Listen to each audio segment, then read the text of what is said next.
Hola amigos, bienvenidos a La Cochera, me da muchísimo gusto como siempre saludarlos. El programa de hoy es especial sobre autos eléctricos. ¿Por qué digo autos en el plural si solo tenemos un auto en la prueba de hoy, que es el Nissan Leaf, el único eléctrico a la venta en México y de los muy pocos a la venta en el mundo? Bueno, es que más que sobre el Nissan Leaf, el programa es un poquito una reflexión sobre qué tanto vale o no la pena la tecnología eléctrica.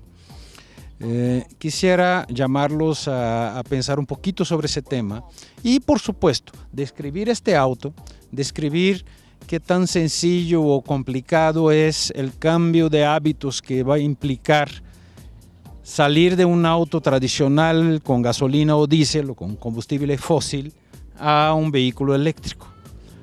Miren, los eléctricos no son para cualquiera y la tecnología no está lista, digamos, al 100% como para que sea un sustituto absoluto del vehículo a gasolina.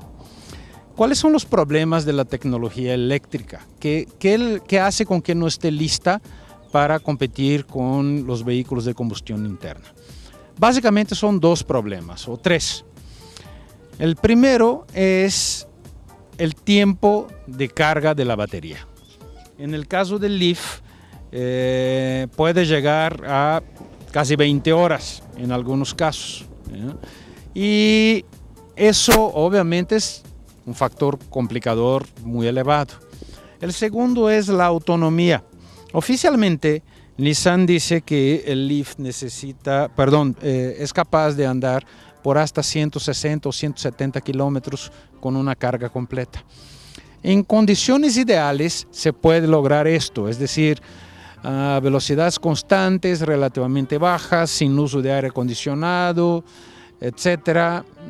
Es posible que se logre ese tipo de autonomía, pero la realidad muestra que está más alrededor de 100 o 110 kilómetros la autonomía de este coche. Entonces, ¿esto en qué transforma este auto? La autonomía de un vehículo tradicional anda alrededor de los 400 kilómetros, 450 kilómetros. Entonces, esto hace con que los autos eléctricos como el Leaf sean autos urbanos. Entonces, para ciudad prácticamente no hay problema. O sea, puedes cargar el vehículo cuando llegas en tu casa en la noche, lo enchufas, en la mañana que vayas a salir, pues ya tienes si no la totalidad, ya tienes una buena cantidad de carga que te debe ser suficiente para que andes este día, vayas al trabajo, a lo mejor regresas al mediodía, vuelves en la tarde, en la noche y vas a andar ahí, no sé, 70 kilómetros, a lo mucho, ¿no? Dependiendo de qué tan lejos de tu trabajo antes o qué tantos recorridos tengas que hacer adentro de la ciudad, y esto debe ser suficiente para que alcances a ir, volver y llegar en tu casa en la noche con, digamos, un tercio de la carga. Y con eso tercio sería suficiente para que fueras al llenar otra vez el tanque, por decirlo de alguna manera, cargar la batería durante la noche y tuvieras ahí ese tercio restante, si no, repito, si no la totalidad, por lo menos una buena cantidad de carga suficiente como para que al día siguiente pudieras andar. Entonces, la tercera limitación es el precio.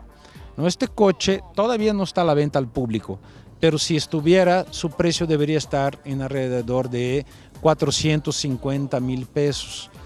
Nissan Mexicana está luchando, está buscando junto al gobierno federal que le quite algunos impuestos, como el IVA, por ejemplo, ¿no? Este coche realmente solo hace sentido con incentivos del gobierno. Todavía no hay un volumen de fabricación suficiente para que el precio baje. Nissan ya ha vendido alrededor del mundo alrededor de 50,000 Leafs. Es muy poco como para que el precio de todas sus partes baje, ¿no? Solo un mayor volumen, solo una producción a escala es capaz de bajar el precio de las nuevas tecnologías, y es del caso del vehículo eléctrico también. Ahora, ¿es un vehículo ecológico? Sí y no. Obviamente, mientras está aquí circulando por la ciudad, el Leaf es lo que dice aquí este letrero, es un vehículo de 0 emisiones. Es un vehículo que no tiene un tubo de escape, que no tiene un motor. Aquí bajo el cofre hay un motor eléctrico, una batería tradicional y la batería que lo mueve está en el piso debajo del asiento trasero en forma de L. También cubre un pedazo de la cajuela y obviamente le quita algo de espacio a la cajuela si lo comparamos, digamos, con un Tida. Aún así es un auto normal. El problema es que si vamos a pensar en la producción de la electricidad, entonces vemos que los autos eléctricos no necesariamente son 100% ecológicos, como ellos dicen, ¿no? Porque en la mayoría de los casos la electricidad se produce quemando combustibles fósiles como el diésel o usando recursos naturales caros y complicados como hidroeléctricas, o incluso quemando carbón, ¿no? O sea, con la quema de carbón también puede ser necesaria para conseguir combustible. Y en Estados Unidos, por ejemplo, más de la mitad del combustible, de la electricidad de Estados Unidos, se consigue con carbón.